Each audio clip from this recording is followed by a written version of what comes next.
জামাত ইসলামের সাথে ডক্টর ইউনূস সরকার অন্যায় ও অন্যায্য আচরণ করছে।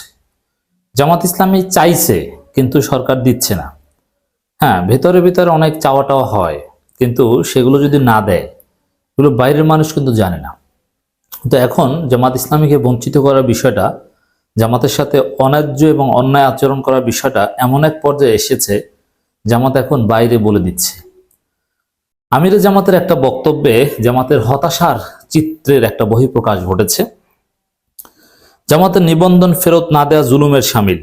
এর মানে ডক্টর ইউনূস সরকার জামাতের নিবন্ধন ফেরত দিচ্ছে না, জামাতের উপর জুলুম করছে। শুধু এটা না, এটিএম আজহারুল ইসলামের মুক্তির বিষয়টাও বলেছে, তাকে মুক্তি দেওয়া হচ্ছে না, টালবাহানা। শুনানি একদিন তারিখ ধার্য করা হয়েছে, যদি শুনানি লাগে না, অন্য সিস্টেমে মুক্তি দিলে দেওয়া যায়।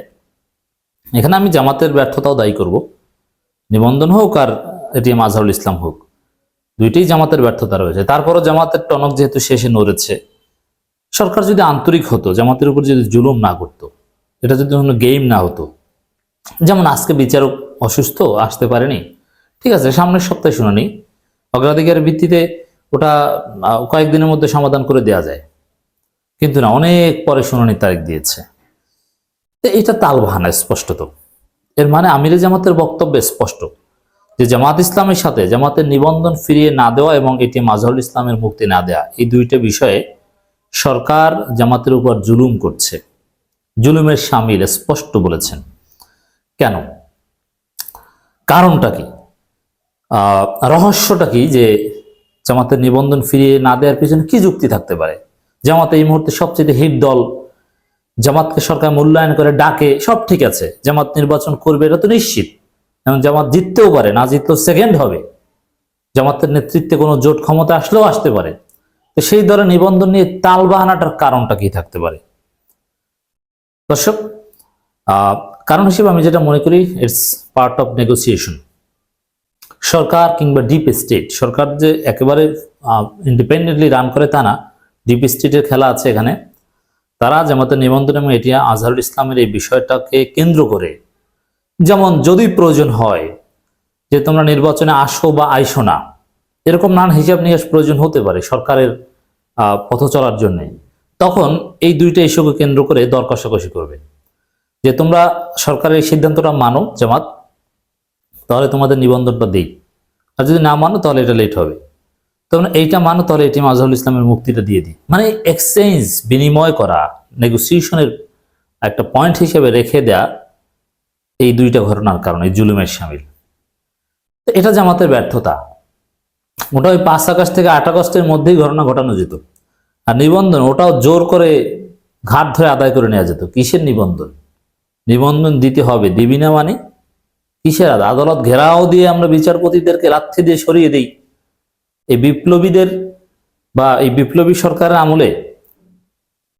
আর এটা তো বোঝা যায় এটা কিসের স্বাভাবিক প্রক্রিয়া নাকি, মানে এগুলো পলিটিক্যাল। এটা জামাত পুরোপুরি আইনি বিষয় হিসেবে নিয়েছে, কিন্তু এটা নট অনলি আইনি বিষয়, এটা একটা পলিটিক্যাল বিষয়, মেইনলি পলিটিক্যাল। সরকার চাইবে মুহূর্তের মধ্যে সমাধান হয়ে যাবে, জামাত একটা কাজ করুক না। সাপোজ জামাত তো মুহূর্তের মধ্যে চাইলেই কয়েক লাখ লোক রাজপথে নেমে যেতে পারে, ঢাকায় কোটি লোকও পারে।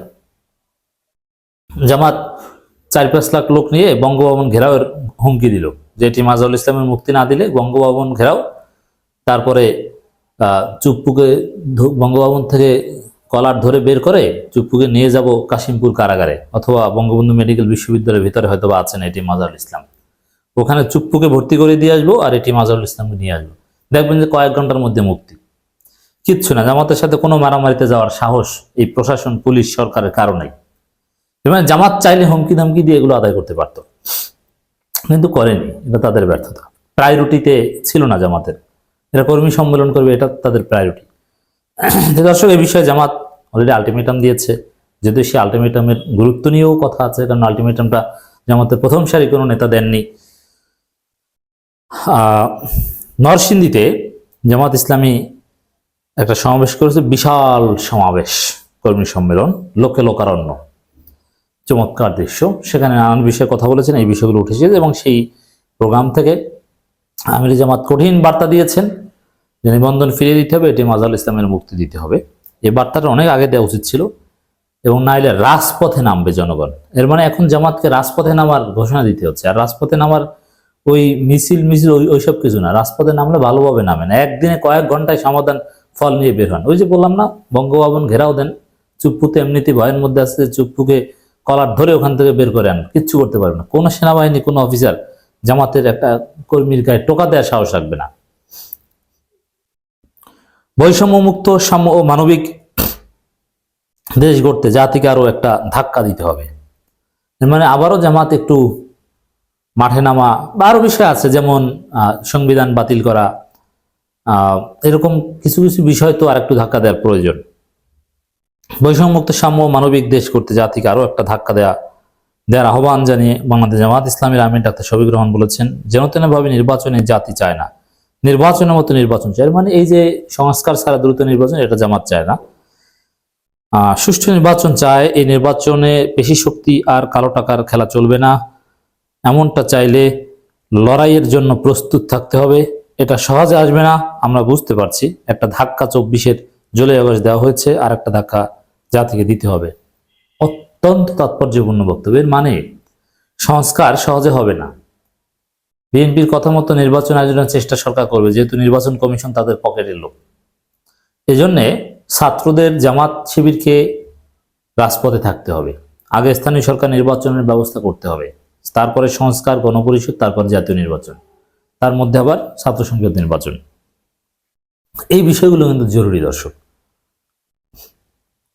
এবং উল্টোপাল্টা কিছু করতে চাইলে জামাত বসে থাকবে না, এই হুমকি এখানে দেওয়া হয়েছে সফটলি। ডাক্তার শফিকুর রহমান বলেন, আমি যুবকদের অভিনন্দন জানাই, তোমরা দুঃসাধ্যকে সাধন করেছ। তোমরা আমাদের জাতীয় বীর, যারা 24-এর লড়াইয়ে জীবন দিয়েছে, তাদের জন্য আল্লাহর কাছে দোয়া করি, তাদের শহীদ হিসেবে কবুল করো। এদের কথা সবসময় বলেন। নির্বাচনের কোয়ালিটি নিয়ে প্রশ্ন তুলেছেন, আর বিএনপির কোয়ালিটি লাগবে না।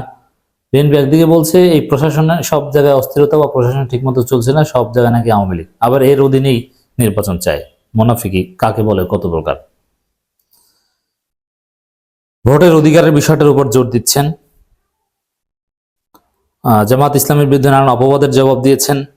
এটিএম আজহারুল ইসলামের মুক্তি চেয়েছেন জোরালোভাবে। It's very important. নিবন্ধনের বিষয়টা তো বললাম। তো দর্শক, এগুলো ভেরি সিগনিফিকেন্ট। জামাত ইসলাম কঠিন বার্তা দিচ্ছে, প্রয়োজনে মাঠে নামার বার্তা দিচ্ছে। মাঠে নামতে হবে, শুধু বার্তা দিলে হবে না। আমিরে জামাত মাঠে নামার বার্তা দিল, জামাত নেতা সেলিম উদ্দিন 7 দিনের আলটিমেটাম দিলেন। তারপরে যদি এটিএম আজহারুল ইসলাম মুক্তি না পান, তারপরে জামাত কি করে এটা আমরা দেখব। এটার উপর ভিত্তি করে জামাতের হ্যাডম, জামাতের রাজনীতি কি পারে না ধৈর্য পার্টি, এটা প্রমাণিত হবে।